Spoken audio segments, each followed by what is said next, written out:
એક ખૂબ સુંદર રચના છે, કંઈક અલગ જ રચના છે. કવિ છે સ્નેહલ જોશી. સાંભળો, બહુ મજા આવશે. કે વિચારો તાજગીવાળા અને લેખણ ઓલ્ડ રાખીને લખ્યું છે તામ્રપત્ર પર, નજરમાં ગોલ્ડ રાખીને. અને બરફનો એટલો ઉપયોગ કરી લઉં છું કુશળતાથી, નિરંતર આંસુઓને આંખ અંદર કોલ્ડ રાખીને. અને બધી પીડા હવે જાહેર થઈ ગઈ છે જગતમાં હે. બધી પીડા હવે જાહેર થઈ ગઈ છે જગતમાં હે. નથી થાવું દુઃખી જાજુ હૃદયને ફોલ્ડ રાખીને.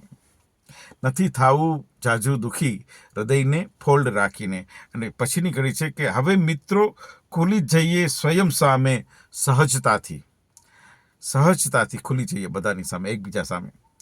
કે હવે મિત્રો ખુલી જઈએ સ્વયં સામે સહજતાથી, ઘણું થાકી જવાશે જાત કાયમ બોલ્ડ રાખીને. સાચી વાત ને, અહમ છોડીને ટૂંકમાં. અને અંતિમ કડી છે કે ખુશીના એક બે શબ્દો જ ઉચ્ચાર્યા હતા એણે. ખુશીના એક બે શબ્દો જ ઉચ્ચાર્યા હતા એણે. અચાનક ક્યાં ગયા એ આમ સૌને હોલ્ડ રાખીને. વાહ સ્નેહલભાઈ વાહ, ખૂબ સુંદર રચના.